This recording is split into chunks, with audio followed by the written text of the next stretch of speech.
अगर आपको अपनी काबिलियत पे है भरोसा तो भाई कोई आपको नहीं रोक सकता। मेरे पास अल्फाज नहीं है, आपकी जितनी गहरी सोच और जितनी अच्छी रिसर्च करके आए। अब अगर मुझे कोई सर्च करे तो उसको पता चलता है कि हाँ भी कोई है, तो मुश्किल थी मगर नामुमकिन नहीं थी मेरे लिए। मैं तो ये जुर्रत भी नहीं कर सकता कि मैं कहूँ कि आपकी आवाज़ ख़राब है।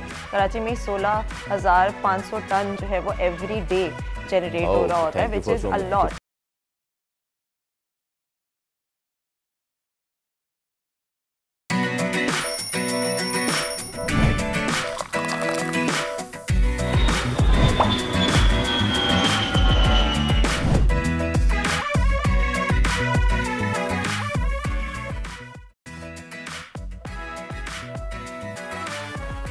अस्सलाम वालेकुम, खुश आमदीद, जी आया नू पखैर रागले भली करे आया वशत के दुनिया बोल है के साथ मैं हूँ सैयद फैसल करीम। उम्मीद करते हैं कि आपके दिन का आगाज़ बहुत अच्छा हुआ होगा। सात समंदर पार तो बहुत से लोगों के दिन का आगाज़ अभी हुआ नहीं है, लेकिन कल जो कुछ हुआ उसका अहाता हम करेंगे शो में। Finally the world has got its most powerful president. क्या हुआ, कैसे हुआ, कब हुआ और कब अब क्या होने वाला है, इस सब पे हम गहरी नज़र रखेंगे। लेकिन सबसे पहले आज की अहम बात, और वो ये कि यकीन है तो सब कुछ है, चाहे मंजिल कितनी भी मुश्किल क्यों ना हो और रास्ता कितना भी कठिन क्यों ना हो। अगर आपको अपनी काबिलियत पे है भरोसा तो भाई कोई आपको नहीं रोक सकता। इसकी बहुत अच्छी मिसाल खातिन हजरात हमारे पेस बॉलर हैं हारिस रऊफ। आज हारिस की सालगिरह है, हैप्पी बर्थडे हारिस। रावलपिंडी का हारिस रऊफ ने टेप बॉल से नेशनल टीम का सफ़र जो है वो बहुत ही ज़बरदस्त अंदाज से तय किया। कोई अंदाज़ा नहीं कर सकता था कि एक टेप बॉल क्रिकेटर के जो सिस्टम से नहीं आया था, अब वो पूरी दुनिया में ना सिर्फ पाकिस्तान की नुमाइंदगी करेगा बल्कि बहुत ही ज़बरदस्त तरीके से करेगा। बहुत से लोगों के उनकी परफॉर्मेंसेस के हवाले से बहुत सी तनकीद तो है कि वो तेज़ बॉल करते हैं, विकेट टेकर है, लेकिन फिर रन्स भी बहुत ज़्यादा लीक करते हैं। बट जो जर्नी है, वो स्टोरी है एक प्लेयर की, एक एथलीट की, किसी भी शख्स की, from the ashes he rises to the top of the mountain, ये बहुत ही ज़रूरी है। तो मॉरल ऑफ द स्टोरी ये कि चाहे आप जब भी आपको चाहे कितना भी वक्त क्यों ना हो जाए, इट्स जस्ट द टाइम के जब कि अब मुझे कुछ करना है, आप कर सकते हैं। इसके साथ ही नजर डालेंगे बड़ी खबर पे। दुनिया की सबसे बड़ी ताकत के सबसे बड़े इंतखाबात, घंटों में फैसले के बाद मिनटों में महाजराई का खात्मा। हारने वाली कमला हैरिस का नौ मुंतखब सदर डोनाल्ड ट्रंप को फोन करके मुबारकबाद। जमहूरी अख्तार इसे कहते हैं। जमहूरियत के दावेदारों को सीखने की जरूरत है। मेलबर्न के बाद एडिलेड का इम्तिहान। पाकिस्तान ऑस्ट्रेलिया के दरमियान दूसरा वनडे कल खेला जाएगा। प्लेइंग 11 में तब्दीलियां नागुजीर। मजीद नए खिलाड़ियों को क्या चांस मिल सकता है, बात करेंगे शो में। लाहौर में एयर क्वालिटी इंडेक्स फिर नंबर 1। फिजा में आलूदगी 784 AQI रिकॉर्ड। मामला होता जा रहा है संगीन। भारत की जिम्मेदारी अपनी जगह, हमें अपने गिरबान में झांकने की है जरूरत। और ताइक्वांडो की दुनिया में कराची की हमदानी सिस्टर्स का बड़ा कारनामा। कोरियन एम्बेसडर ताइक्वांडो चैंपियनशिप में नक्शमदानी ने 2 गोल्ड और फरसीन ने सिल्वर मेडल अपने नाम कर लिए। फखरे पाकिस्तान आज होंगे दुनिया बोल है में मेहमान। तो बिल आखिर फैसला हो गया कि अमेरिका के सदर होंगे डोनाल्ड ट्रंप। तारीख रकम कर दी है, अमेरिका के 47वें सदर मुंतखब हो गए हैं। ये अमेरिका में 140 साल में पहला मौका है जब कोई शख्स पहली टर्म जीतकर दूसरी में हारा हो और फिर तीसरी टर्म जीत जाए। डोनाल्ड ट्रंप की फातिहाना खिताब के साथ ही ये वाज़ेह हो गया कि उनका नया दौर 2020 में मुनक़ता होने वाली पॉलिसीज़ का न सिर्फ फिर से आगाज़ होगा बल्कि आगे आने वाली दिहाई पे भी बहुत असरअंदाज होगा। लेकिन पाकिस्तानियों के सीखने की बात क्या है, वो ये कि इन इंतखाबात के फौरी बाद मुखालिफ उम्मीदवार कमला हैरिस की जानिब से खुले दिल से शिकस्त को तस्लीम करना, खुद फ़ोन करके डोनाल्ड ट्रंप को जीत की मुबारकबाद देना, ये होते हैं जमहूरी इक़्तिदार, वो भी आला तरीन। हमें बहुत ज़्यादा सीखने की ज़रूरत है। हमारे यहाँ जो होता है वो आपको भी बहुत अच्छी तरह पता है। फला डब्बे खोल दिए जाएँ और फला थैले खोल दिए जाएँ और हम इसको नहीं मानते, ये सब धांधली हुई, ये सब रेगिंग हुई। बाय द वे कल जब पोलिंग का बीच में बिल्कुल आ गई थी तो कैलिफोर्निया पे धांधली का इल्ज़ाम लगा दिया था डोनाल्ड ट्रंप ने, लेकिन फाइनली ही हैज़ वन। दुनिया पे क्या असरात पड़ने जा रहे हैं डोनाल्ड ट्रंप की पॉलिसीज़ और फतह, इस सब पे हम बात कर लेते हैं। साबिक सफ़ीर डॉक्टर जमील अहमद खान हमारे साथ मौजूद है। डॉक्टर जमील साहब गुड मॉर्निंग, अस्सलाम वालेकुम। एक नई सुबह हमारे यहाँ तो है और एक नई सुबह अमेरिका में कल हो चुकी है, तो अब ये बताइए कि कैसे देखते हैं डोनाल्ड ट्रंप की इस फतह को। अमेरिका में एक ऐसा उम्मीदवार कामयाब हुआ है जिसने बहुत टफ टाइम दिया है वहाँ पे मुख्तलिफ सेक्टर्स को, ये अमेरिका की अपनी सियासत में कितना बड़ा चैलेंज है? नहीं, काफ़ी बड़ा चेंज है, पैटर्न का पता पड़ता है। ये पता पड़ता है कि अमेरिकन्स वो किस अंदाज़ में अपना जमहूरियत के को अपनाते हुए किस तरीके से वो तब्दीली चाहते हैं। अब इस पे सबसे जो 2-3 बड़ी वजूहात मालूम होती हैं कि जो स्प्रेड है, मार्जिन है जीत का 3.9% है नेशनली। तो क्योंकि 47.4 है कमला हैरिस का और 50.9 है डोनाल्ड ट्रंप का, तो टोटल स्प्रेड आता है 3.9। तो आपने देखा होगा कि जितने भी आए थे पोल्स जितने भी आ रहे थे, उसके मुताबिक भी 3 से 5 तक का वो स्प्रेड बता रहे थे और मार्जिन ऑफ एरर भी उसमें 3 से 5% तक का होता है। लेकिन डोनाल्ड ट्रंप को तवक्को से ज़्यादा जो जिस तरीके से उन्हें सबकत मिली है स्विंग स्टेट्स में, उनको खुद अपनी इतनी तवक्को नहीं थी और जिस तरीके से खासतौर पे मिशिगन, पेंसिल्वानिया में भी उनको मिली, विस्कंसिन में मिली उनको, वो सारी चीज़ें अगर देखें उस पर अयादा करें तो 3-4 वजूहात नज़र आती हैं। एक तो ये कि 4 साल उन्होंने जो एक उनकी ख़ास स्टाइल और ख़ास कम्युनिटी को टारगेट किया उन्होंने, वो थे सफ़ेद फ़ार्म कम्युनिटी, जिसको कि नेशनलिज्म पे उन्होंने काफ़ी मोटिवेट किया और वो उनके पक्के वोटर बन गए। फिर उसके बाद उन्होंने इलेक्शन के दिनों में और उनकी टीम ने खास तौर पर जो मेहनत की, वो दीगर कम्युनिटीज़ पर भी मेहनत की और दीगर कम्युनिटीज़ को सिर्फ मेहनत से काम नहीं चला, जो नैरेटिव उन्होंने डेवलप किया, क्योंकि वो सताए हुए थे महंगाई के, उनके चूल्हे जलना बंद हो गए थे, ग्रॉसरी इतनी महंगी हो गई थी कि वो अपने खुराक पूरी नहीं कर सक रहे थे अमेरिकन्स, और जितने उनके वेजेस थे उसमें तकरीबन तमाम स्टेट्स में उस वेजेस से ज़्यादा खर्चे शुरू हो गए जो सर्वे के मुताबिक। तो जब उन्होंने देखा कि ये तो इसके जो बाइडेन के ज़माने में इतनी महंगाई हुई, हालांकि उस पर बहुत सारे और उसके मामलात थे और उसके असरात थे, कोविड के बाद जो असरात होने थे उसको पूरी दुनिया ने बर्दाश्त किया, जो बाइडेन ने भी किया। लेकिन आखिरी वक्त में तो जो बाइडेन के एम्प्लॉयमेंट रेट भी बेहतर हुई, इकोनॉमी भी 3.5% के करीब पहुंचा दी, लेकिन उसके बावजूद वो सताए हुए थे और अभी भी हैं, क्योंकि वेजेस से ज़्यादा उनका खर्च हो रहा था, तो लिहाजा उनकी हर चीज़ में कटौती। तो इकोनॉमिक जो फैक्टर उन्होंने नैरेटिव बनाया और किसी तरीके से पूरे कौम को उन्होंने ये कन्विंस कर दिया कि मैं आऊँगा तो यकीनन इकोनॉमी बड़ी अच्छी हो जाएगी। और वो जिस तरीके से उन्होंने एब्सोल्युटली। अच्छा, अब जब नाउ द थिंग इज़ कि हमने कल पूरा दिन बात की कि उनकी पॉलिसी क्या रही, उनकी पॉलिसी क्या रहने वाली है ना, लेकिन इस पे अब ज़रा पाकिस्तानी पर्सपेक्टिव की बात कर लें। अब डोनाल्ड ट्रंप की फतह से पाकिस्तानी सियासत में किसी ड्रामाई तब्दीली का कोई इम्कान देख रहे हैं, बिलवास्ता बिलावास्ता? पाकिस्तानियों को दरअसल हमारे हमवतनों को इसके ज़्यादा आस लगा के बैठ जाते हैं। देखिए, अमेरिका के लिए पाकिस्तान की अहमियत उस वक्त हुआ करती थी जब अमेरिका का मतलब था सोवियत यूनियन को शिकस्त देना था, उसके बाद वॉर अगेंस्ट टेरर की बात थी और उसी तरीके से डॉलरों की बरसात थी। तो जब खत्म किया और अमेरिका निकल यहाँ से अफगानिस्तान से, तो उनका इंटरेस्ट ज़ाहिर है कम हो गया, मध्यम हो गया, और जितना कम हुआ उतनी ही कम हमारी अहमियत रह गई। इस लिहाज से अब हमारी जो अहमियत बच्ची कुची रह गई है, वो रह गई है हमारी जियोग्राफिकल लोकेशन की वजह से। ये जियोग्राफिकल लोकेशन जो कि चाइना के बेल्ट एंड रोड के लिए उन्हें चाहिए और अफगानिस्तान पे नजर रखने के लिए अपने फुटप्रिंट को वो कायम रखना चाहते हैं। उसमें पाकिस्तान भी बैलेंसिंग फैक्टर के तहत अपनी डिप्लोमेसी कर रहा है और करना चाहिए उसको, ताकि वो जो कि हमारे अमेरिका में सबसे बड़ी तिजारत जिससे हमें फ़ायदा है, जैसे बिगेस्ट एक्सपोर्ट डेस्टिनेशन जिसे हम कहते हैं, वो अमेरिका है, उसके बाद यूरोप है। चाइना से तो हम खुसारे में जाते हैं, हमारी जहाँ तक तिजारत का ताल्लुक है।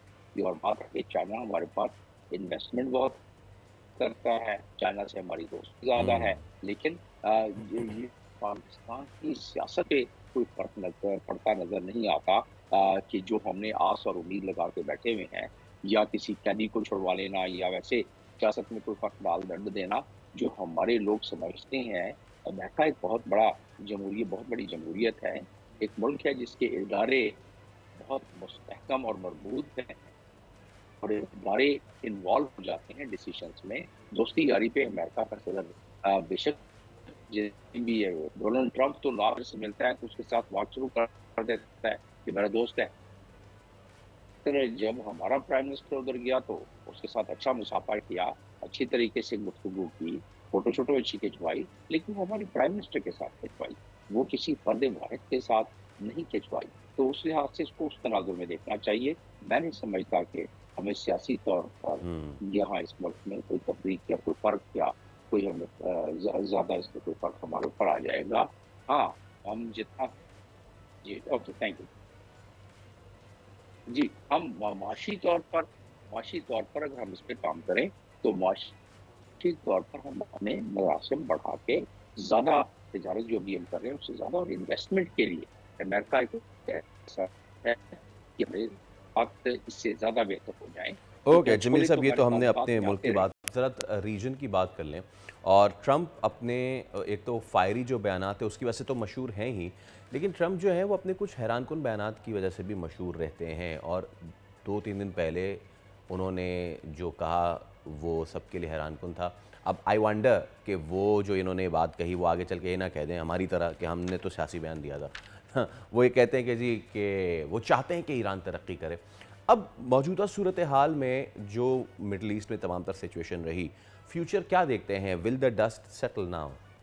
नहीं, ईरान के बारे में पहले सुन ले तो गजा को खुद समझ आ जाएगी।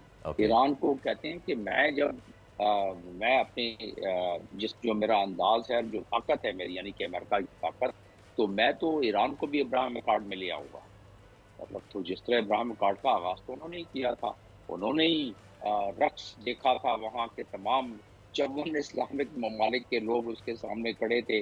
जब पिछली मरतबा वो सदारत के ओहदे पर थे, जब सऊदी अरब में आए, उन्होंने इस्लामिक फोर्स बनाई और कहते थे ये इस्लामिक फोर्स क्या भी एक और नेटो मैंने बना दी है और आइंदा के लिए मुसलमानों को जब भी कोई ज़रूरत पड़ेगी वही फोर्स आगे लगा देंगे, तो अब उसकी तकमील कर लेंगे। लेकिन ईरान के हवाले से तो उन्होंने वाज़ेह कर दिया है कि ईरान के पास न्यूक्लियर तो होना ही नहीं चाहिए अगर वो बना रहा है। और उसको इजराइल को कहा कि अभी तक हमला क्यों नहीं किया है, पहले हमला करे बाद में सोचे। तो उनकी ये मुतज़ाद बातें हैं, इस पे ज़ाहिर है इसमें कोई लॉजिक नजर नहीं आती। जो उनका स्टेटेड, जब वो प्रेसिडेंट थे, जिस अंदाज में उन्होंने वॉकआउट किया जो मुआहदे से, और उसके बाद जिस हिसाब से धमकियाँ दी, मैं नहीं समझता कि वो ईरान के साथ जो है वो अपनी फिंगे बढ़ा सकेंगे। ऑलराइट, शुक्रिया। डॉक्टर जमील अहमद खान हमारे साथ मौजूद थे। तो ख़ातीन हज़रात, finally the POTUS has been decided. Capitol Hill के नए मकीन हैं डोनाल्ड जे ट्रंप, और डोनाल्ड ट्रंप ने बहुत सारे रिकॉर्ड तोड़े हैं। एक्सट्रीम सुप्रीमेसी और एक्सट्रीम पावर के साथ वो अब कैपिटल हिल में बैठेंगे, यानी कि वो सिर्फ president of the United states of America नहीं है, बल्कि सेनेट से लेके जुडिशरी सिस्टम तक उनकी बहुत ही तगड़ी से होने जा रही है। अब देखना यह है कि अमेरिका में जो भी सिचुएशन रही वो आगे आने वाले दिनों में कैसे बदलेगी, और हमारा यानी कि पाकिस्तान के जो अब मफादात हैं, बराह रास्त मफादात शायद ना हो अमेरिका के साथ, क्योंकि अब खित्ते में एफपैक पॉलिसी वाले मामला नहीं रहे। हाँ, लेकिन जो बिला वास्ता यानी इनडायरेक्ट हमारे कांटेक्ट है, क्योंकि हमारे पड़ोस में चाइना है और चाइना से अमेरिका के ताल्लुकात बहुत ज़्यादा डिपेंड करेंगे कि हम पे क्या असरात पड़ेंगे। देन हम रशिया से अपने ताल्लुकात पिछले आने वाले सालों में बहुत ज़्यादा हद तक बढ़ा चुके हैं, but the recent Russia versus Ukraine war, अब उस पर अमेरिका जो है वो कैसे मामलात रखेगा और उस पर हमारा क्या स्टांस रहेगा। और ऑब्वियसली जो सबसे बड़ी बात है वो ये कि पाकिस्तान और भारत को अमेरिका किस नज़र से देखेगा, क्या अलग अलग देखेगा या मिला के देखेगा, ये तो वक्त बताएगा। अभी हम एक ब्रेक ले रहे हैं, ब्रेक उस पर हाजिर होंगे। We are going to talk about cricket, क्योंकि MCG से अब हमारी टीम जा चुकी है आगे दूसरा वनडे। क्या नए पैतरे बदलने होंगे, क्या 4 पेसर्स के साथ ही जाएंगे या फिर कुछ नया करना पड़ेगा? Let's meet after the break.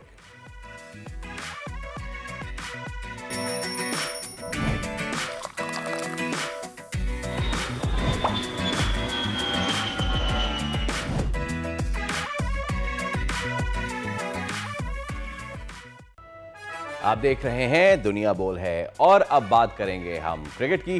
तो पाकिस्तान दूसरे वनडे के लिए पहुंच चुका है एडिलेड, और वहां की पिच मेलबर्न से बहुत मुख्तलिफ है।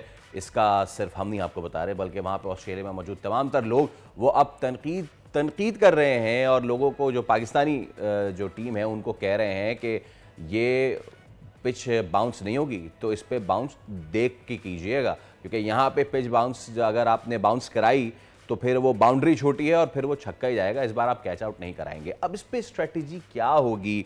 बाय द वे एक फियर आ गया था कि जब नसीम शाह वो इंजर्ड हो गए थे, फिर हाजिर शऊफ बार बार अपने फॉलो थ्रू पे गिर रहे थे और बार बार अपने नी की तरफ देख रहे थे। तो पाकिस्तान की टीम की खबरें क्या हैं, कौन होगा इन, कौन होगा आउट, क्या है मजीद चांसेस, इस पर हम बात करेंगे। और हमारे साथ क्रिकेट एक्सपर्ट मौजूद हैं साजिद खान। साजिद भाई अस्सलाम वालेकुम। भाई सबसे पहले तो बजाय क्रिकेट के आगाज़ करते हैं ज़रा आपकी वहाँ पे आपका जो मुल्क है नया, वहाँ कल हुआ इलेक्शन और वहाँ पे मैं देख रहा हूँ आपकी तस्वीरें, एक आपके बहुत अच्छे दोस्त जो हैं वो भी जीत गए और आप खुश भी बहुत मुझे लग रहा है ट्रम्प के हामी हैं आप, ट्रम्प के जीतने से बहुत खुश हैं आप। फैसल भाई, पहले तो आपको बहुत बहुत शुक्रिया, आपने बहुत ही इम्पोर्टेंट इंट्रो दिया और इंट्रो में सबसे अच्छी बात की है ना, खुदा की कसम दिल से कह रहा हूँ, जो आपने शॉर्ट बॉडी का जिक्र किया मेरे पास अल्फाज नहीं है। आपकी जितनी गहरी सोच और जितनी अच्छी रिसर्च करके आए, पहले तो आपको बहुत बहुत मुबारक। दूसरा, अली शिकानी भाई को बहुत बहुत मुबारक हो, आपने बहुत प्यारी बात की।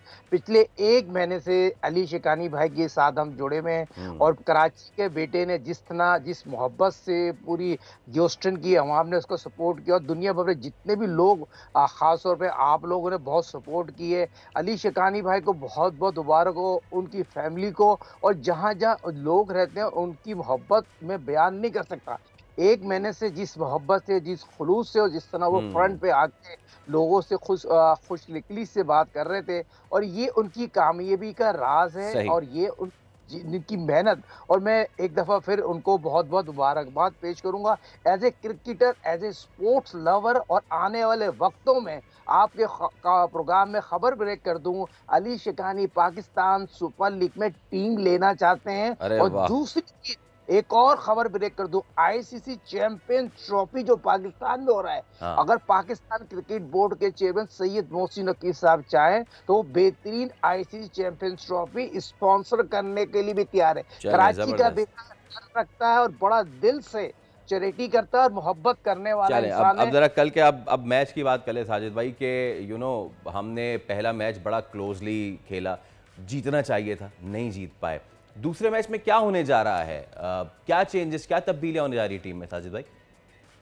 फैसल में 2 चेंज कर दिए पाकिस्तान क्रिकेट टीम ने। टूरिंग सिलेक्शन कमेटी नहीं कि जो मौजूदा सिलेक्टर, जो चीफ सिलेक्टर हैं आकिब जावेद, अजहर अली, अशरफ शफीक और अलीम डार ने कामरान गुलाम को ड्रॉप करा है और यहाँ पर दूसरा हसनैन को ड्रॉप किया है, हसीब को लेके आए हैं और आमिर जमाल जो पहले बैकफायर कर गए थे, अगर ये पहले अपनी अना का मसला ना बनाते तो ये तमाम चीज़ें ना होती। मगर हसीबुल्लाह यकीनी तौर पर कामरान गुलाम जिस तरह आउट हुए, वो शो हो गए फास्ट बॉलिंग की शॉर्ट पिच पे, वो कहीं भी फ्रंट पे नहीं आया और वो आउट हो गया, जिसकी वजह से असद शफीक ने उनको ड्रॉप कर दिया है। तो उनकी जगह आपने देखा होगा हसीबुल्लाह जो बैट्समैन है, लेफ्ट हैंड बैट्समैन है प्लस विकेट कीपर है। तो आप यकीनी तौर पर ये सवाल पैदा होता है कि वो रिजवान जिस तरह कप्तान है पाकिस्तान की, पहला मैच हारे हैं और सारी तोपों का रुख उनकी तरफ हो रहा है। बैट कप्तानी की है, क्लब लेवल की कप्तानी की है, मगर ये चीज़ भी बता दे चलो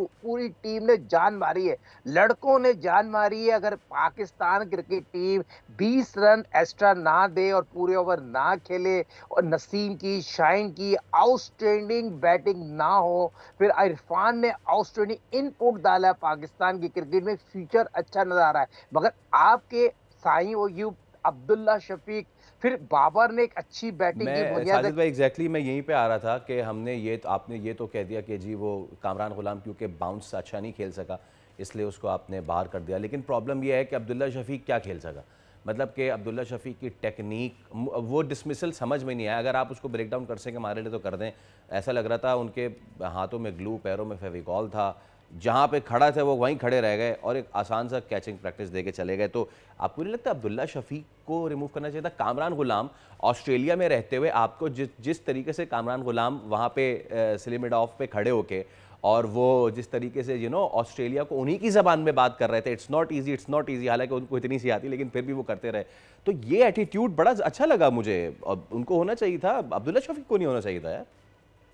बिल्कुल सही। अब्दुल्ला शफी का सिलेक्शन मुझे जस्टिफाई करते हैं, मैं प्रोग्राम करना छोड़ दूंगा। 30 डॉट बॉलें खेली हैं, पाकिस्तान की इंग्लैंड सीरीज देख लें, और जिस तरह उनको मोटिवेट किया जा रहा है, प्लेयर बनाया जा रहा है, यहाँ रिजवान को ओपन करने आ जाना चाहिए साइम अयूब के साथ। जिस तरह रिजवान ने 40 डॉट बॉलें खेली है, और पाकिस्तान यकीनी तौर पर बैटिंग पावर प्ले में एक लैक कर रहा है। जिस तरह आपने इंट्रो में बहुत प्यारी बात की, ये शॉर्ट बाउंड्री है, ये एशियन पिच है, एशियन ग्राउंड कहा जाता है, और यहाँ पर ब्रेक भी होगा। और पाकिस्तान क्रिकेट टीम जो पिछला मैच हारी है, लॉन्ग से लॉन्ग बाउंड्री थी, जिसमें आपने यकीनी तौर पर बेइंतहा जो है अपनी गलतियां की हैं। तो ये एक चॉइस थी, और आपकी बात को मैं सेकंड करूंगा। देखें, ये अच्छी अच्छी चीज की आदमी को निशानदगी करनी चाहिए। एक बंदे की फॉर्म नहीं है, जबरदस्ती उसको खिला रहे, फिर डॉट बॉल खेलता है, फिर पाकिस्तान के दोनों अब्दुल्ला शफीक और साइम अयूब दोनों आउट हो जाए, और एक ऐसी पिच पे जो कुछ भी ना कर रही हो, और जो यकीनी तौर पर फ्रंट फुट पे और आके आप खेल सकते थे, जो उन्होंने प्ले नहीं किया। अब ये बता दें, एक लड़का 4 छक्के मार रहा, जैम्पा को मार मार के अच्छा उसने बॉल फाड़ दिए, तो इनको नजर नहीं आ रहा। अशाइन शाफरी, क्या इसको देख लें, या नसीम को देख लें, फिर इरफान को देख लें, तो ये ऊपर के प्लेयर अगर रन नहीं बनाएंगे तो प्रेशर तो बॉलिंग को मैच जिताने के लिए कुछ तो दें। हारिस रऊफ पे लोग तनकीद कर रहे हैं, साबिक पीसीबी के चेयरमैन आप रमीज राजा। हारिस को मैंने ह्यूस्टन में यहाँ पर 2 चीजें बताई थी, ये 2 मेरे पास नई बॉल है। मॉडर्न दौर में 50 ओवर का खेल होता है, 25 एंड उस एंड से 25, तो बॉल पुरानी नहीं होती है, फिर बॉल को आपको जगह पे करनी है ना। अब देखते हैं कि कल हम जगह पे कर पाते नहीं कर पाते। साजिद भाई, जो आपने बात की ना अब्दुल्ला शफीक की, वो शायर से माजरत के साथ, वो जब कोई पिच पर रुलाएगा तुमको फखर जमान याद आएगा, भरपूर आएगा। साजिद भाई, कल आपसे मुलाकात, एब्सोल्युटली, हमारे पास वक्त महदूद है, लेकिन thank you so much Sajid भाई, आप हमारे साथ मौजूद थे। और मुकाबला ऑस्ट्रेलिया से होगा कल, पिच होगी डिफरेंट, ग्राउंड होगा डिफरेंट, क्या रिजल्ट होगा डिफरेंट, ये तो वक्त बताएगा। अभी वक्त हुआ एक ब्रेक का, हमारे साथ ही रहिए, स्टे विद अस।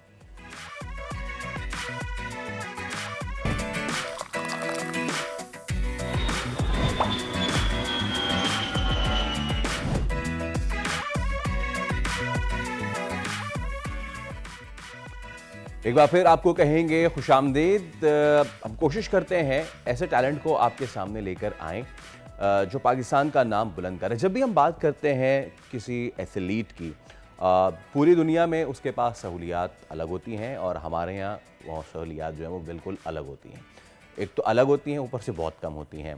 प्लस ये कि उनके रोज़मर्रा के मामलात वो किस तरीके से कैरी करते हैं, बिकॉज बीइंग एन एथलीट एक बहुत मुश्किल काम होता है। ताइक्वांडो खेलना उससे भी मुश्किल काम होता है, और बीइंग अ फीमेल ताइक्वांडो और फिर चैंपियन बनना, that's an absolute brilliant and glorifying story.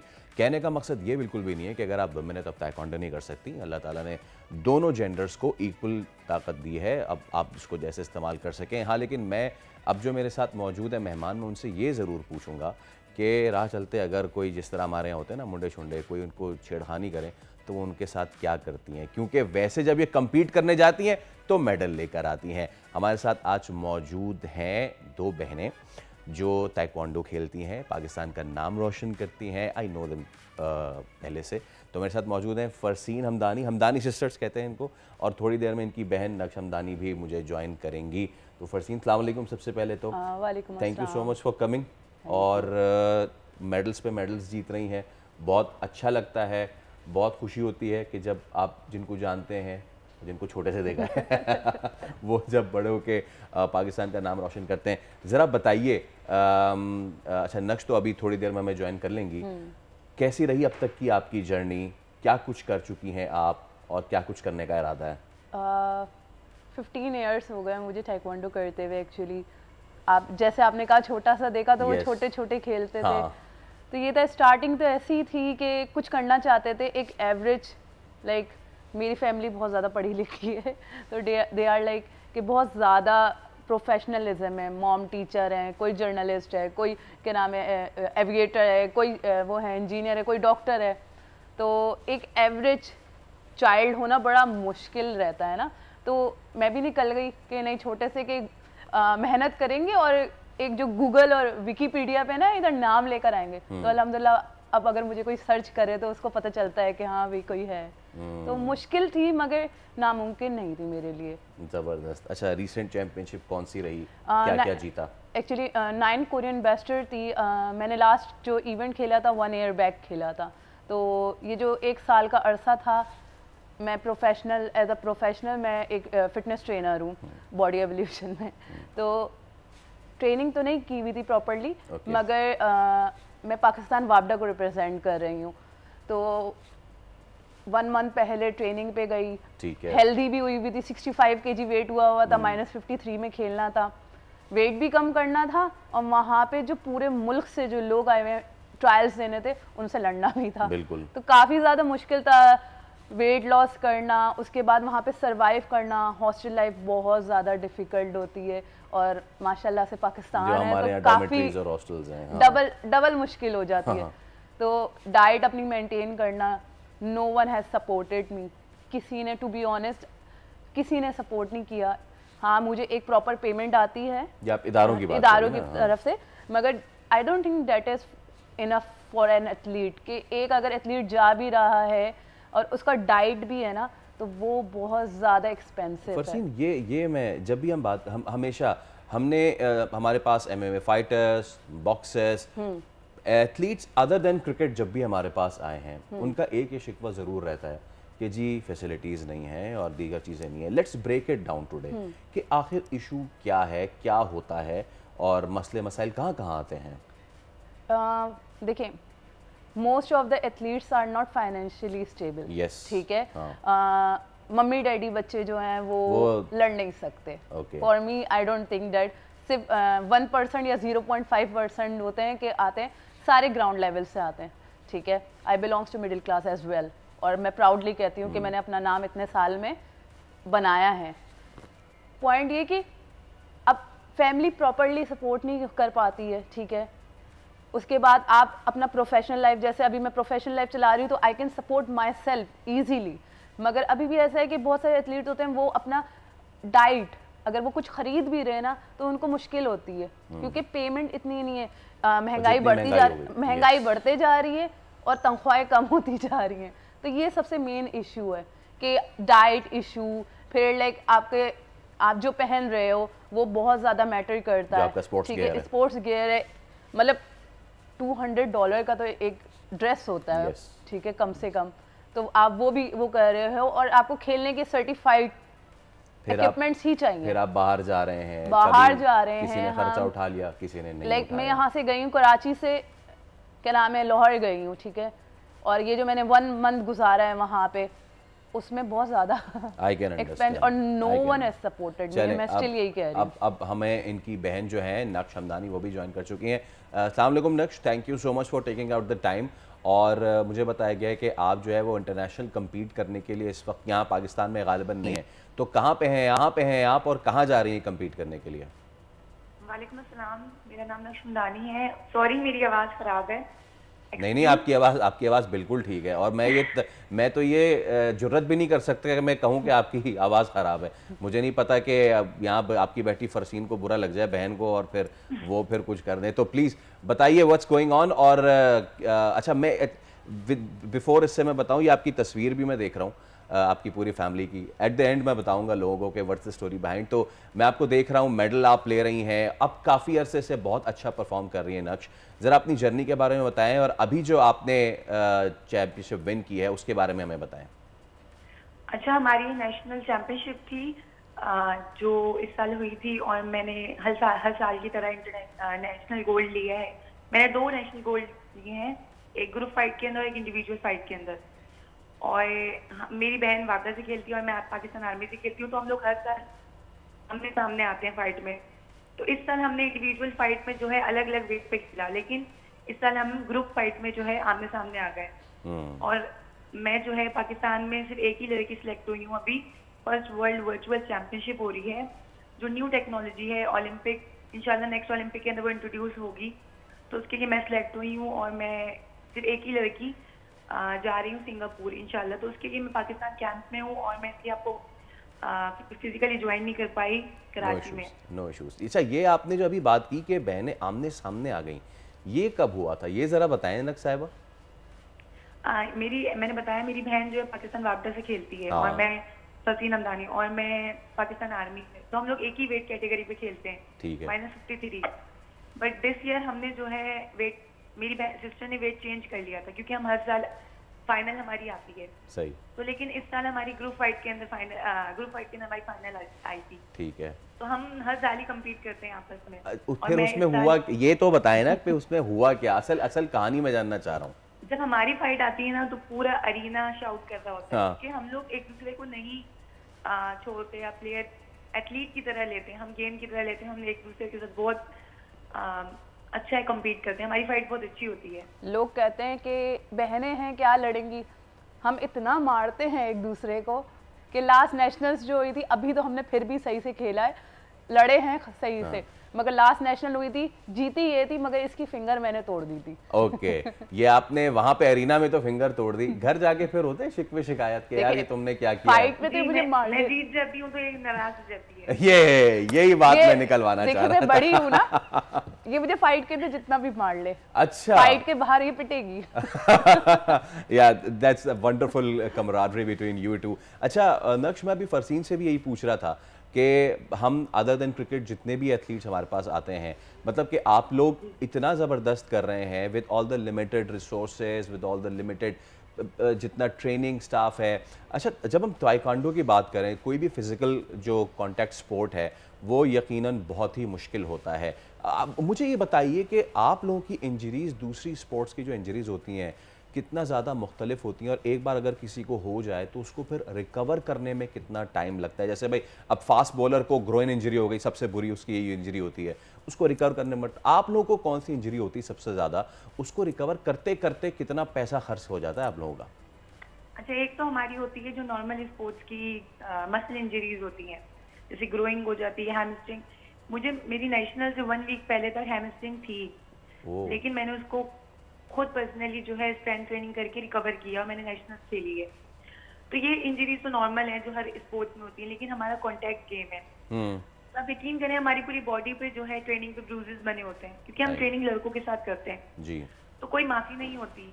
तो ऑफ कोर्स हमारी रिसोर्सेज बहुत ज्यादा कम है, हमें इतनी ज्यादा, मैं पाकिस्तान आर्मी से रिप्रेजेंट करती हूँ पाकिस्तान में, तो जितनी वो दे सकते हैं देते हैं, लेकिन रिसोर्सेज वाकई बहुत कम होती हैं। और दूसरी बात मैं करना चाहूंगी कि हमारी स्टडीज, मैं फार्मेसी कर रही हूँ, डी फार्मेसी, तो स्टडीज को और स्पोर्ट्स को कंटिन्यू करना साथ बहुत मुश्किल है। बट उसके साथ करते हुए आप मेडल्स जीत रही हैं, that's commendable. Thank you so much Naqsh. I would have loved to have more time, but इंशाल्लाह ताला आगे आने वाले दिनों में आप मेडल्स जीतते रहें, हम आपको, अब ना भी जीतें बट स्टिल हम आपको जो है इन्वाइट करते रहेंगे। Thank you so much Farseen, आपका भी बहुत शुक्रिया for coming. Best of luck for the championship and at the end of the day best of luck to you. say hello to your father and say thank you to him because वो जितनी मेहनत करते हैं I know कि वो सच में वही करते हैं, उनकी वजह से ही है। Exactly. तो अब हम एक ब्रेक ले रहे हैं, ब्रेक के उस पर हाजिर होंगे, we'll be inviting more guests और हम मजीद कुछ टॉपिक्स पे बात करेंगे। Stay with us.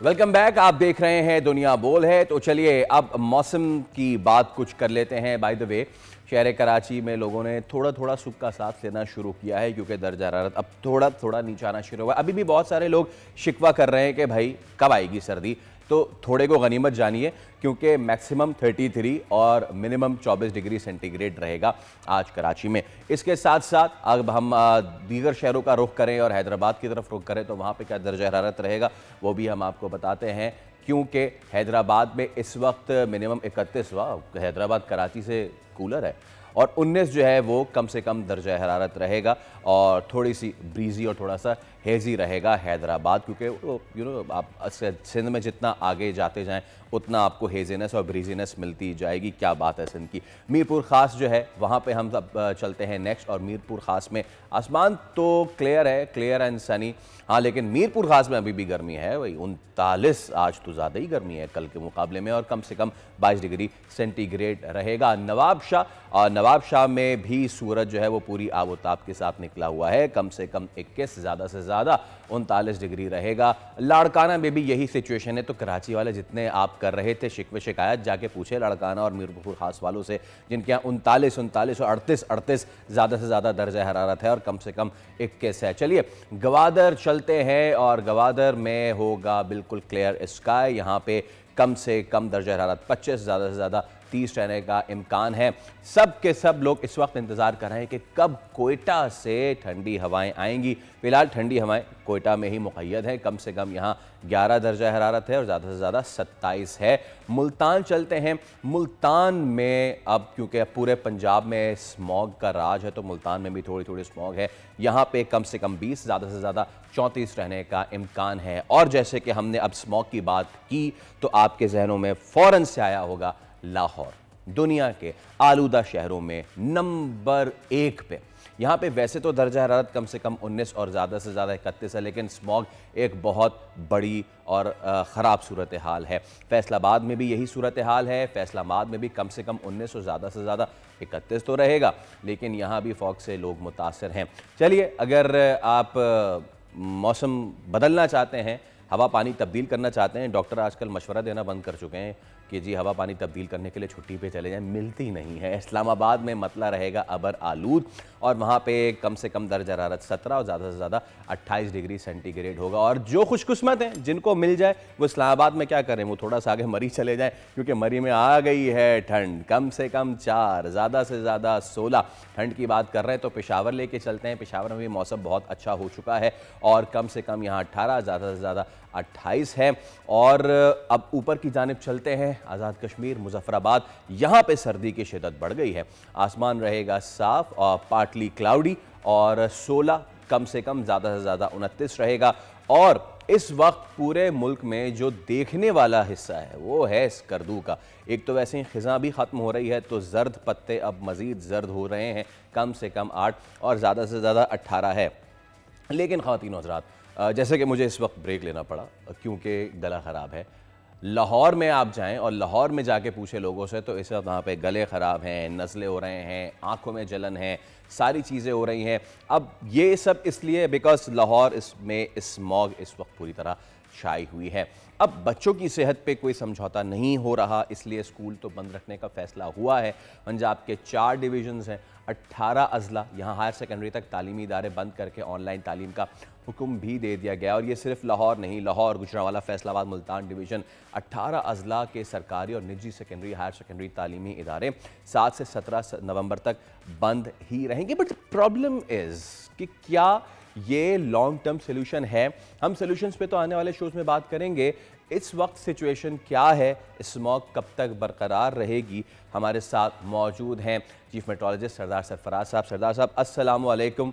A very good morning from Karachi. Karachi से अगर हम आगाज़ करें तो फाइनली मुझे तो फील हुआ कि आ वेरी गुड मॉर्निंग है, क्योंकि टेम्परेचर थोड़ा थोड़ा अब बेहतर होता जा रहा है।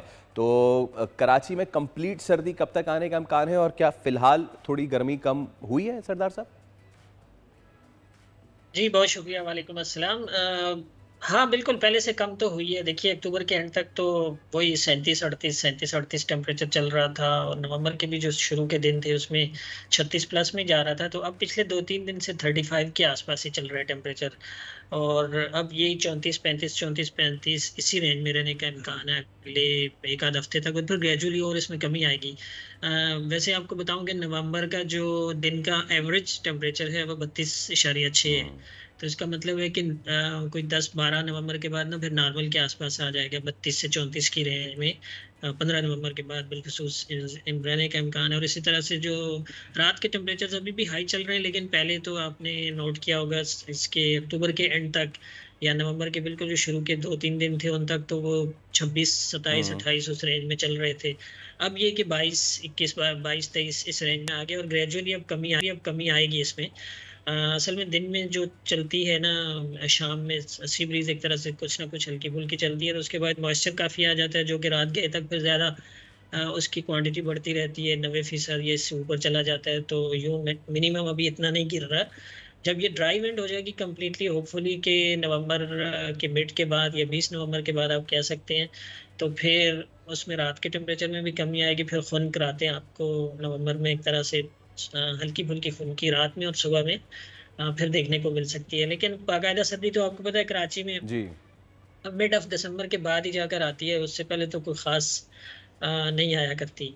वो तो सरदार साहब, हम सिचुएशन। कराची वाले थोड़े को भी गनीमत जानते हैं ना, तो बस हम ये समझ लेते हैं कि 20 के बाद जो है हम थोड़ी थोड़ी सर्दी एंजॉय करना शुरू कर देंगे। अब ज़रा लाहौर का रुख करते हैं।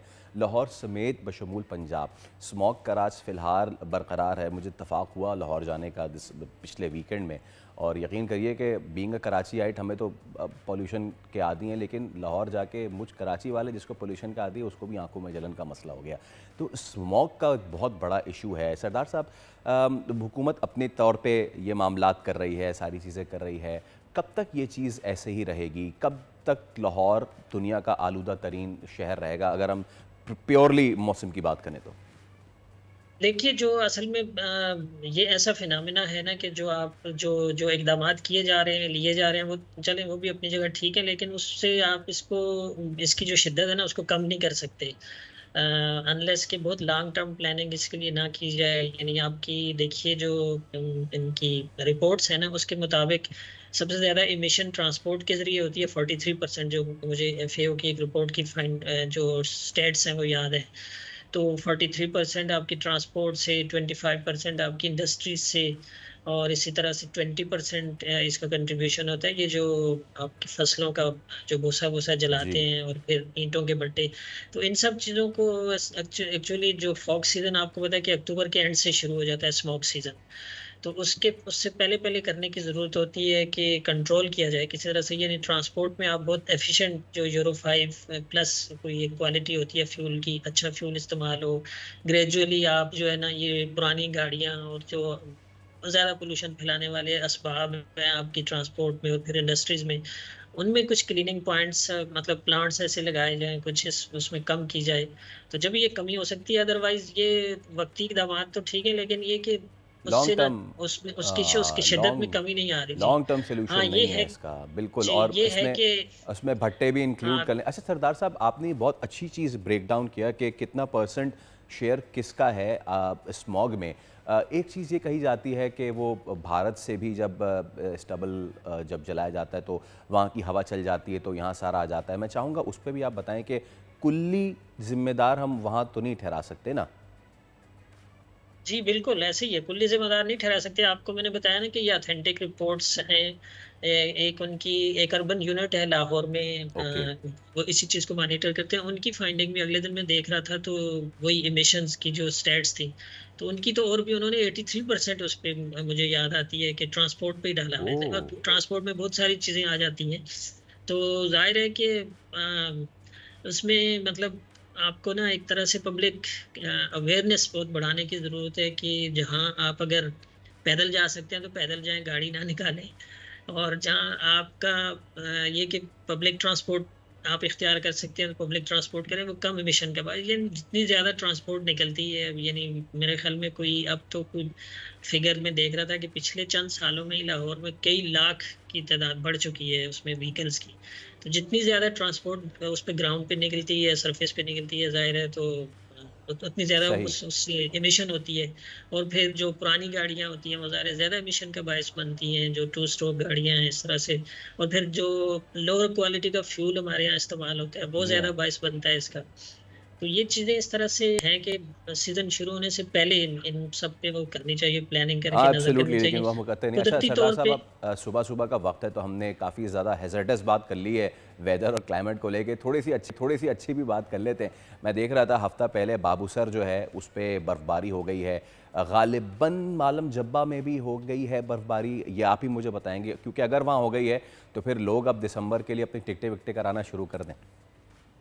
देखिए वो हल्का सा स्पेल था असल हल्का, में। यही जो दोबारा मैं उस पे आऊँगा, एक बात रह गई थी स्मोक जी पे जी ना, कि कुदरती तौर पे अगर बहुत अच्छा स्पेल आ जाए कोई बारिश का एक ना, तो वो फिर फ़ज़ा आपकी उससे क्लियर हो जाएगी, क्लीन हो जाएगी। तो सही। अनफॉर्चुनेटली कोई ऐसा स्पेल भी नहीं दिखाई देता लाहौर के आसपास ओह आने का। पूरे नवंबर में इम्कान नहीं है, क्योंकि नवंबर और अक्टूबर में और दिसंबर में भी किसी हद तक आप कह सकते हैं बहुत कम बारिशें होती हैं। और इस साल और भी कम है, इस साल ड्राई विंटर है फ़िलहाल। मतलब जनवरी तक कोई ऐसी काबिल ज़िक्र बारिशें नहीं दिखाई देती। थी।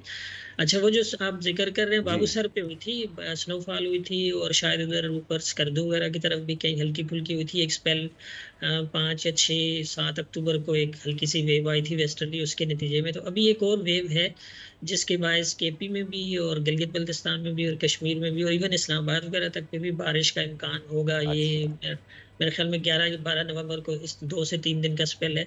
तो उस स्पेल में भी फिर उन इलाकों में, यानी बाबूसर हो गया, मालम जबा वगैरह हो गया, उनमें अपना स्नोफॉल भी हो सकती है दोबारा।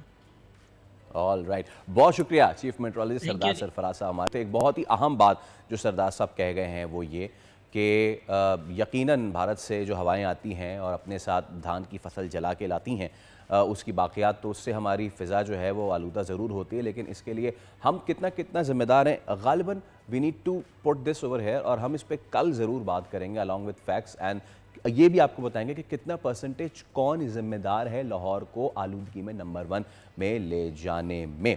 और साथ ही साथ हमने आपको ये भी बताया कि इस पे जो मेकशिफ्ट इक़दामात होते हैं वो तो हो ही रहे हैं कि स्कूल बंद कर दें, मास्क पहन लें और ये सारी कर दें, या फिर अल्लाह से आसरा लगा लें कि बारिश हो जाए और किसी तरह स्मॉग कम हो जाए। ऐसा कुछ नहीं हो रहा लाहौरियों, बारिश तो नहीं हो रही। आप अपना बहुत ज़्यादा ख्याल रखिए प्लीज़, क्योंकि इस वक्त वहाँ पर सिचुएशन ज़्यादा अच्छी नहीं है। हम एक ब्रेक ले रहे हैं, ब्रेक के उस पर हाजिर होंगे तो मज़ीद दिलचस्प कहानियाँ भी हैं जो कि आपको सुनानी है। उसके लिए आपको करना पड़ेगा इंतज़ार एक मुख्तसर से वक्फे का। Stay with us.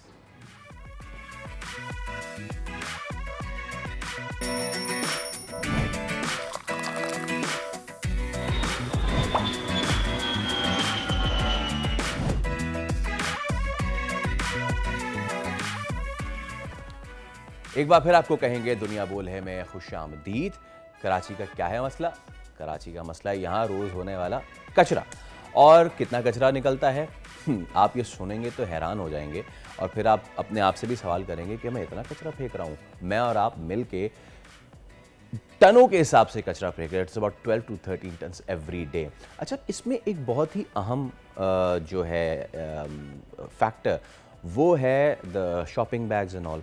और हमारे यहाँ हमारे घरों में किचन से लेके हमारी फैक्ट्री के वेस्ट तक जो प्लास्टिक है वो सबसे ज़्यादा ख़तरनाक है। अब हम समेत बहुत सारे लोग प्लास्टिक बैग को इस्तेमाल करते हैं। बाय द वे 74% ख़वातीन हैं जो शॉपिंग के लिए प्लास्टिक बैग इस्तेमाल करती हैं, और 65% ख़वातीन प्लास्टिक को फिर कचरे के कूड़े में फेंक देती हैं। जाहिर सी बात है, जो दूध दही और जो कुछ भी आया हमने उसका प्रोडक्ट लिया और कचरे को वैसे का वैसा डस्टबिन में फेंक दिया।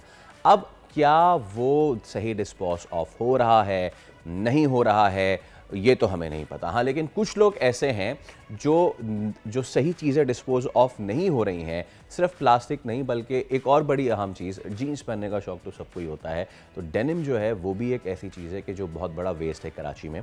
और जब वो प्रोडक्ट जाता है और वो भी इतनी आसानी से रिसाइकिल नहीं होता, तो कुछ लोग ऐसे हैं जो अपनी मदद आपके तहत ये काम कर रहे हैं, और इसी तरह ये हमारे हीरोज़ हैं। तो एंजल इमदाद एक ऐसी ही कैरेक्टर हैं जिन्होंने एक स्टार्टअप किया। और अब कहा जाता है ना कि लीडर वो नहीं होता जो खुद को बना ले, लीडर वो होता है जो अपना एबिलिटी, अपनी नॉलेज, अपने स्किल्स दूसरों में कन्वर्ट करे। एंजल ऐसा ही काम कर रही हैं, you can see the pictures as well. अब जो नॉलेज उनके पास है जिससे वो माहौल को साफ़ कर सकती हैं, जिससे एनवायरनमेंट को ठीक कर सकती हैं और जिससे वो मईशत को भी आगे बढ़ा सकती हैं, अब वो हमारी ख़ातीन में उसको कन्वर्ट कर रही हैं। और इन दिनों एंजल जो हैं वो कराची की उन कम्युनिटीज़ को टारगेट कर रही हैं जो कि बहुत वल्नरेबल हैं, वो ख़वातीन के जिनके बारे में कहा जाता है कि वो ज़्यादा कुछ कर नहीं सकती। फिर एंजल ने बताया कि वो क्या कुछ कर सकती है, और एंजल इमदाद हमारे साथ ही मौजूद हैं इरवर्दे ग्रीन से। अस्सलाम वालेकुम, इरवर्दे गो ग्रीन से। अस्सलाम वालेकुम, thank you so much for coming पहले तो। और द रीज़न जो मुझे लगा कि भाई करना चाहिए वो उसकी एक वजह है, वो फिर I leave the podium to you. वो ये I was talking to my mother कि अम्मी ये ना पानी को बचाएं, और ये तो उन्होंने कहा अरे यार ये तो ऐसे ही होता है ज़िंदगी भर और ऐसे ही होता रहेगा। तो हम तो जितनी बात कर लें, ये जो आप लोग ख़वातीन बैठी हैं ये बहुत बड़ा किरदार निभा सकते हैं। Do you agree? बिल्कुल ऐसे ही है। Thank you so much for inviting me. And yes, waste का प्रॉब्लम जो है वो बहुत ज़्यादा बड़ा है। And when you were talking about कितना जनरेट हो रहा होता है, पाकिस्तान का कितना लेवल है, और अगर हम कराची में रहते हैं, कराची में 16,500 टन जो है वो एवरी डे जनरेट हो रहा होता है, which is a lot. And कितने again 16,500 tons, so it's a lot. And exactly and understanding the fact कि हम ये समझते हैं कि एवरीथिंग इज कचरा, क्या ही हो जाएगा। जैसे हमारी जो जनरेशन थी हमारे पेरेंट्स की, वो दे वर मोर फोकस्ड ऑन रोटी कपड़ा मकान, अपने जनरेशन के लिए प्रोवाइड करना, अपने फैमिलीज के लिए प्रोवाइड करना। Exactly, and it was an industrial era, everything was economically भी ग्रो हो रहा था एंड प्रेशर उसके ऊपर था कि पैसा बनाना है, इन्वायरमेंट का नहीं ख्याल किया गया।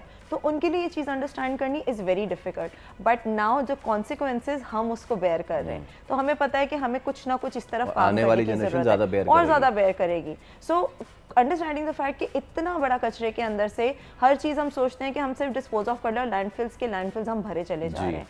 Everything can be recycled at one point or the other। अगर उसको ऑन पॉइंट सोर्स सेग्रीगेट किया जाए, मैं हमेशा ये बात करती हूँ, अब तो बहुत ज़्यादा मशहूर भी हो गई है कि एक को ड्राई और सूखा और गीला कचरे में आप कन्वर्ट कर दें और कुछ ना करें, प्लास्टिक ये वो अलग ना करें, it's get difficult as well, समझना भी कौन से कलर में क्या जाएगा। सो एटलीस्ट ये तो समझ में आता है कि ड्राई और गीला कचरा अलग है। अभी जो आप पिक्चर्स भी इसके ऊपर चल रही थी, हमने अभी लियारी के अंदर हमने 80 खवातीन के साथ we did a workshop in collaboration with FNF and stimulus. तो हमने वहाँ पे क्या किया, we reached out to different communities और हमने ये आइडेंटिफाई किया कि खवातीन ही सबसे ज़्यादा वो रोल प्ले करती हैं अपने घर के अंदर कि क्या चीज़ आ रही है, कितनी इस्तेमाल हो रही है और क्या डिस्पोज हो रही है। हमारा काम तो ला के दे देना। बिल्कुल ऐसे ही है। अब कि उसको रीयूज भी कितना करना है, कोई जा रहा है उसको धो के दोबारा किस तरह से इस्तेमाल करना है और डिस्पोज भी करना है तो वो कब करना है, इजाज़त अम्मी देती हैं या फिर जो खवातीन होती हैं घर पे। और हाँ, वो जार्स और वो लंच बॉक्सेस खोने नहीं चाहिए। बिल्कुल भी नहीं। सो हमने इसके ऊपर बात की कि जो खाना बना रहे होते हैं, हमने खवातीन को रीच आउट किया, खाद बनानी सिखाई कि एक तो ये कि आपके घर से कचरे का जो 50 से 60% कचरा जो है वो खाने का होता है। एग्जैक्टली। तो हमने उनको ये सिखा दिया कि आप घर में खाद कैसे बना सकते हो, और ना सिर्फ आप अपने लिए बनाओ अपने इस्तेमाल के लिए, बल्कि आप इसका कारोबार शुरू कर सकते हैं। तो हमने उनको ये सिखाया। देन उसके बाद एक बड़ी अमेजिंग चीज, ये मुझे जरा दिखाएं भाई, ये जो आप बैग लेके आई हैं, ये आपने कौन से स्टोर से लिया और कितना महंगा है ये अपना मैं खुद यूज़ कर रही हूँ। This is a laptop bag, ये मेरे अपने लिए जो है वो हम यूज़ कर रहे हैं, लेकिन एट द सेम टाइम इसी नौयत के बहुत सारे डिफरेंट मेरे स्टूडेंट्स भी और जो खवातीन के साथ हम काम करते हैं वो भी डेवलप करते हैं। Now if you can see it, it's all different kind of genes. लेकिन ये जीन्स एक ऑर्डिनरी जीन्स नहीं है कि ऑल वेस्ट है। सो वेस्ट को एक न्यू प्रोडक्ट के अंदर कन्वर्ट करके ये सारा, if you can show it to मी।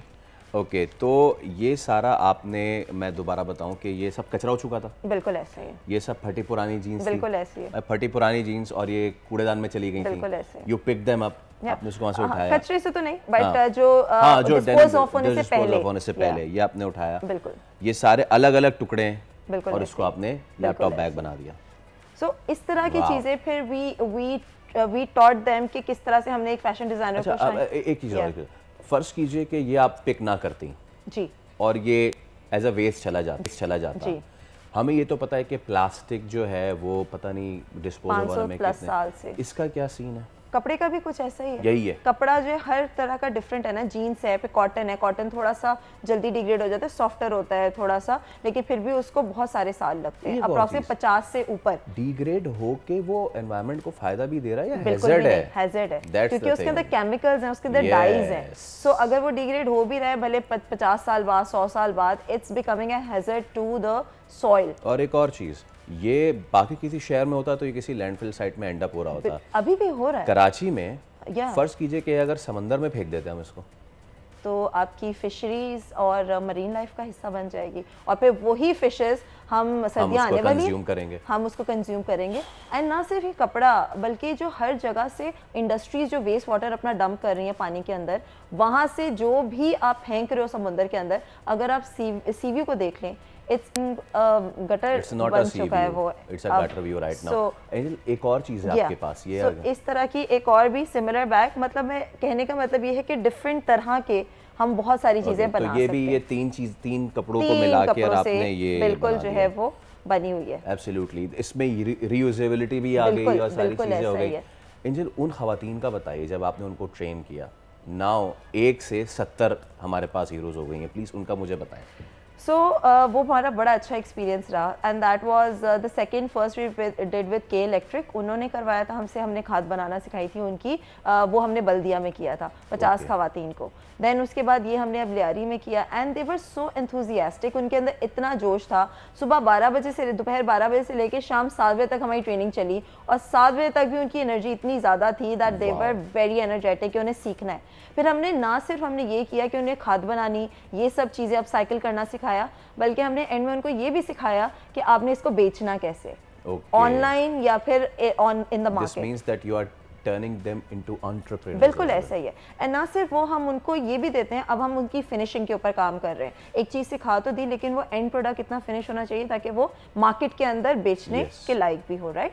सो अब हम उस पर काम कर रहे हैं कि उसकी फिनिशिंग बेहतर हो सके and at the same time ना सिर्फ मार्केट के अंदर बल्कि मेरी अपना जो हमारी कंपनी है will gonna buy it from them, और हम आगे फिर उसको मार्केट कर रहे होंगे और हम उनको पे कर रहे होंगे पर पीस, ताकि उनकी फाइनेंशियल डिपेंडेंसी के ऊपर भी हम काम कर सकें। हम बात तो कर लेते हैं कि हमने यहाँ पे ट्रेनिंग दे दी, हमने इतने लोगों को इम्पैक्ट कर दिया, बट व्हाट अबाउट आगे का क्या? उनको फ़ायदा क्या? जो आपके वो ट्रेनिंग का पार्ट बन रहे हैं उनको क्या फ़ायदा? तो हम बहुत ज़्यादा इस पर कोशिश करते हैं उनको ग्रूमिंग भी करने की, उनको कॉन्फिडेंस के ऊपर भी, and at the same time उनको फाइनेंशियल डिपेंडेंसी। वैसे तो कोई भी खातून आम नहीं होती, लेकिन कल तक जो खातून आम सी घरेलू खातून थी, एंजल इमदाद, आपने उनको अब एंटरप्रेन्योर्स बना दिए हैं, सेठानियाँ बना दिया है सबको। Thank you so much for coming. आपका बहुत शुक्रिया। आप जो काम कर रही हैं प्लीज़ उसको कंटिन्यू करें, क्योंकि जितना कचरा हम फैला रहे हैं उसके ख़िलाफ़ आप जो काम कर रही हैं, वो एक पहाड़ है, उस पहाड़ को श्रेड कर रही हैं। That's a heroic thing. और इसी तरह आप ट्रेन भी करते रहे लोगों को। Thank you so much for coming. Thank you so much. बस मैं एक लास्ट बात बोलना चाहूँगी, हमारे ये सारे प्रोडक्ट्स जो हैं, हमारी कुछ अपसाइकल रिसाइकल प्रोडक्ट्स भी हैं, वो हमारी वेबसाइट पुनर.स्टोर के ऊपर हैं। पुनर PUNAR पुनर्जन्म से हमने इसको रखा है, बिल्कुल, कि हमने कचरे को नया जन्म दे दिया। तो आप उससे ले सकते हैं और हमारी ऑडियंस भी उस पर हमें सपोर्ट भी करे। Thank you so much, thank you so much. तो आपने देखा कि आपको हीरो बनने के लिए हमेशा से सुपरमैन या बैटमैन का कॉस्ट्यूम नहीं बनना पड़ता। कभी कभी वो छोटा सा कचरा, उसकी रियलाइजेशन ही आपको हीरो बना देती है।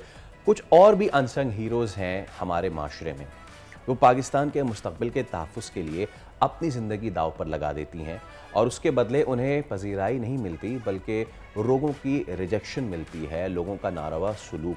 ये हीरोज़ कौन है? ये हमारी वो पोलियो वर्कर्स हैं जो घर घर जाकर बच्चों को पोलियो से बचाव के ख़तरे पिला रही हैं, ताकि वो किसका मुस्तकबिल महफूज बनाए? अपना नहीं, आपका ही। तो कहते हैं ना कि कभी कभी सुपर हीरो बनने के लिए आपको सुपरमैन का केप पहनने की ज़रूरत नहीं है, बस कभी कभी ये पोलियो का बैग कांधे पे लटकाए आप पूरी कौम का मुस्तकबिल बचा सकते हैं। इसी के साथ हम एक ब्रेक ले रहे हैं। Stay with us.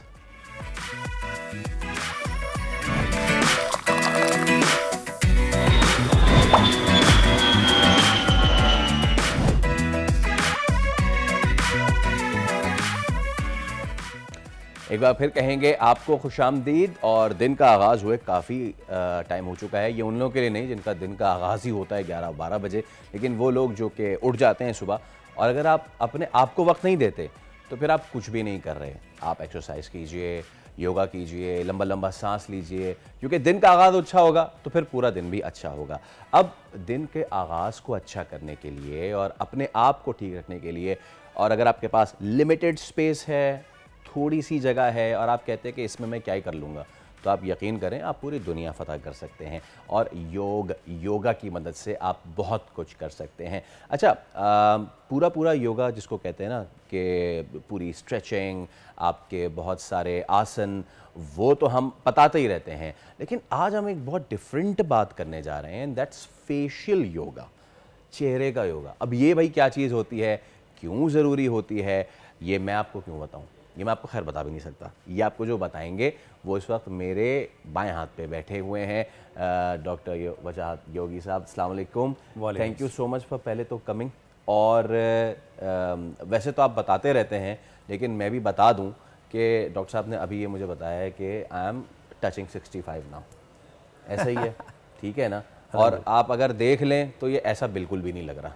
और बल्कि मैं उनसे पूछूंगा भी कि बस आपने ऐसे तो नहीं कह दिया कि मुझे आप जो है वो 40s के आसपास लग रहे हैं। तो सर कैसे हैं आप? खैरियत से हैं? ठीक ठाक हैं? अल्हम्दुलिल्लाह, अल्लाह का बड़ा एहसान है, परवरदिगार का बड़ा करम है। सर ये बताइए कि योगा हमने सुना आसन करके बैठ, बड़े से लोगों को आसन होता भी नहीं है, ये भी एक इशू है कि होगा यार मेरे से होता ही नहीं है, ये भी हम कभी आगे चल के बात करेंगे। आज फेशियल योगा पे बात कर रहे हैं, ये फेशियल योगा क्या होता है, बाकी तमाम तर योगा से मुख्तलिफ कैसे होता है? बहुत बहुत शुक्रिया, मैं आपको बड़ा ममनून हूँ, आपके इदारे का ममनून बोलकर, इससे मुझे मौका दिया कि मैं योग के बारे में आपको कुछ जो मैंने ज्ञान अपने असातिज़ा से लिया वो आपको दे सकूँ। देखिए, इसमें बड़ी अच्छी आपने बात आगाज़ में कर दी कि योगा एक मुकम्मल वे ऑफ लाइफ है, लाइफ स्टाइल है, और उसी लाइफ स्टाइल में मुख्तलिफ ब्रांचेज़ हैं, ग्रुप्स हैं। मसलन अगर थेरेपिटिकल योगा होगा तो अगर अमराज पे हो रहा है तो क्या होगा, अगर आपको हिफाजत के लिए करना है यानी आपको बीमार नहीं होना, आपको ब्रीदिंग का करना है तो अलग होगा, आपको मेडिटेशन करना है तो अलग होगा। योगा के मुख्तलिफ अक़साम हिस्से कर लीजिए, क्योंकि 84,000 पोज हैं जिसको आसन कहते हैं। इनमें से कुछ आसन हैं जो कायाकल्पा के लिए किए जाते हैं। कायाकल्पा रिवर्स एजिंग को कहते हैं। ओके, एज को रिवर्स लेके जाना। एक तो होता है एज को रोक लेना, बढ़ने ना देना, रोक लेना। एक होता है बढ़ती हुई एज को रिवर्स में लेके जाना, आप यानी दिन ब दिन जवान नजर आएँ। काया पलट, काया पलट, कायाकल्पा। जैसे स्किन नहीं उतारता है स्नेक, दैट्स कॉल्ड स्किन को बदल देना, कायाकल्प। कायाकल्प में ही एक पोर्शन है जो फेशियल योगा है। ओके, ठीक है। सो उसमें हम तमाम अपने जो मसल्स हैं, अप्रॉक्सीमेटली 32 मसल्स जो हैं फेशियल मसल्स, उनकी एक्सरसाइज करते हैं। हमारे चेहरे पे 32 मसल्स हैं तकरीबन अल्लाह की कुदरत है। और इन मसल्स में कुछ मसल्स तो ऐसे हैं जिनकी एक्सरसाइज ये है, बस यहाँ रखें एक्सरसाइज हो जाती है। मतलब कि एक मुस्कुराने में क्या जा रहा है आपका, मुस्कुराने बड़ी एक्सरसाइज, आपका एक्सरसाइज हो जाएगी। जी हाँ, फेशियल एक्सरसाइज, आपको लॉफ्टर लाइन नहीं बनेगी, चिन जो है वो सही रहेगी, डबल चिन नहीं होगी। तो इसके लिए योगा ने कुछ उसूल जो हैं वो रखे हैं। उन उसूलों के दायरेकार में रहते हुए फिर फेशियल योगा होगा। पहले तो बुनियादी चीज़ है कि आपकी ग़िज़ा क्या है, आपकी नींद क्या है, आपका दिनचर्या या डेली रूटीन क्या है। अब वो है परेशान कौन, ना फेस धो रहे हैं ना पानी पी रहे हैं, और फिर आप कहेंगे फेशियल योगा हो जाए तो माजरत नहीं होता। इंटरनली उसका हिस्सा है, उसका एक एक्सरसाइज हिस्सा है ना। बाकी चीज़ें तो फिर ग़िज़ा है, आपका आराम है, आपकी सोच है, फ़िक्र है, अंदाज है, बर्ताव है, रख रखाव है, बेशुमार चीज़ें हैं। सो मैं उस स्पेसिफिक पोर्शन को आता हूँ जो एक्सरसाइज है फेशियल। प्लीज़ देखिए, अगर हम गौर करें हमारे फेस का, तो ज़ाहिर बात है माथा, भवें, आँखें, चिक यानी रुखसार, उसका लिप्स और हमारा जो चेहरा है, इसके एरिए को अगर हम देखें तो हमारे पास एक बहुत खूबसूरत इल्म है योग का जिसको कहते हैं मारमा पॉइंट। ये कायाकल्पा के साथ है, प्रेशर पॉइंट। बट इस marma is not basically pressure point. Okay, हम ऐसे नहीं कि किसी जगह को दबा दें तो उसको हम प्रेशर पॉइंट कहेंगे। मारमा वो जगह है जहाँ हमारे मस्कुलर और हमारे और भी जो मामलात हैं जिसको हम स्पिरिचुअल चैनल्स कहते हैं वो मिलते हैं। ठीक है। अब वो जो मिलते हैं अगर उनको आपने सही तरह कर लिया, एक्टिव कर लिया, तो आप यंग रहेंगे। वो कौन कौन से हैं? बहुत सिंपल सी बात मैं आपको बता दूँ। मसलन फ़र्ज़ कीजिए, मुझ पे मत जाइएगा, ठीक है, ज़रूरी नहीं कि मैं उसकी रूल मॉडल बन सकूँ उसका। ज़ाहिर बात है मैंने आपको बताया कि अब 60 हुए भी एक अरसा हो गया, तो कुछ इसलिए आप रोल मॉडल हैं। चलिए बताइए। अगर फ़र्ज़ कीजिए मैं कहूँ कि आप अपने माथे के ऊपर आने वाली शिकनों को हटाना चाहें, ओके, तो आपने ये 4 उंगलियां यहाँ रखी, इस तरह मैं यहाँ क्लियर कर देता हूँ। इसको दबाएं, 1 2 3 4 5 6 7 और 5 काउंट तक इसको रेस्ट दे दें। 1 2 3 4 5, ये 7 5 फार्मूला है। अब इसको थोड़ा सा साइड में कर दें, ऐसे ही करें, फिर यहाँ करें। वक्त की क़िल्लत है लिहाजा मैं आपको सिर्फ पॉइंट बता रहा हूँ, और फिर उसके बाद टेम्पल पे आ जाएं। ठीक है, ये टेम्पल पे आ जाए। ये आपने फेस के लिए काम किया, यानी आपके माथे के लिए, फोरहेड के लिए। आप चाहें तो इसको ऊपर भी ले जा सकते हैं। ओके। अब जो भवें हैं ना, ये वाली, इनके लिए बड़ा प्यारा पॉइंट है, वो है ये 4 पॉइंट है यहाँ पे। पहले यहाँ है, बिल्कुल कोने, ठीक है। उसी तरह 7 के काउंट में दबाया, 5 के काउंट में छोड़ दिया, इसके बराबर में, ठीक है। फिर वो जगह जहाँ से भवें नीचे की तरफ जाती हैं, और वो जहाँ पे एंड होता है, ये 4 पॉइंट है। ये पॉइंट हो गया। अब देखिए मैं आंखों का पॉइंट दे रहा हूँ, ये बड़ा मजे का है। इसमें आपने जो सॉकेट है आपका, आंखें नहीं, जो सॉकेट है, ये हड्डियाँ जो घूमी हुई है, पहले यहाँ वाला पॉइंट होगा इनर, फिर अपर, आउटर एंड लोअर।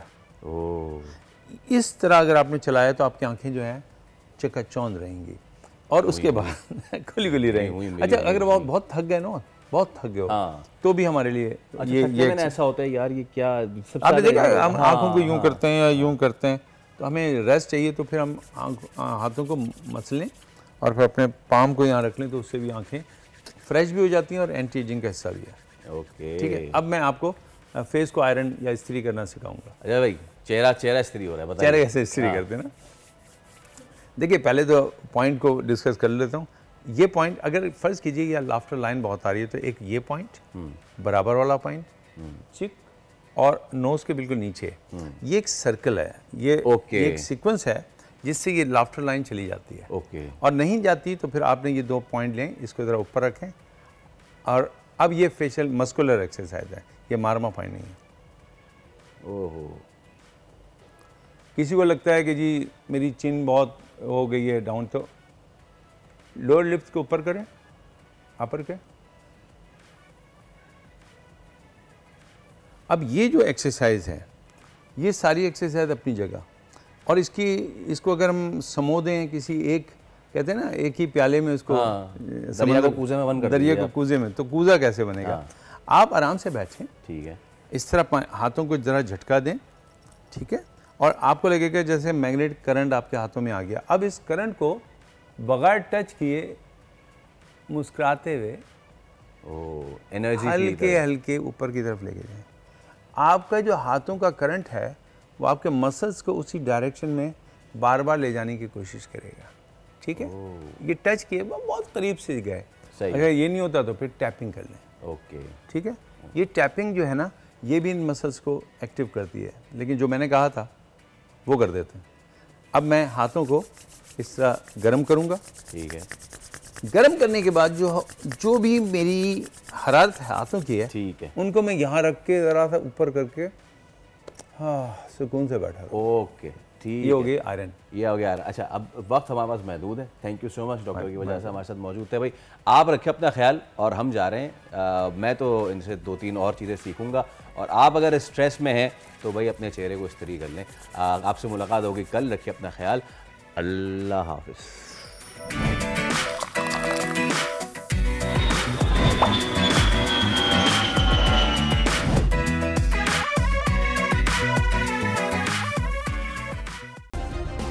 सब्सक्राइब करें और बेल दबाएं ताकि कोई खबर रह न जाए।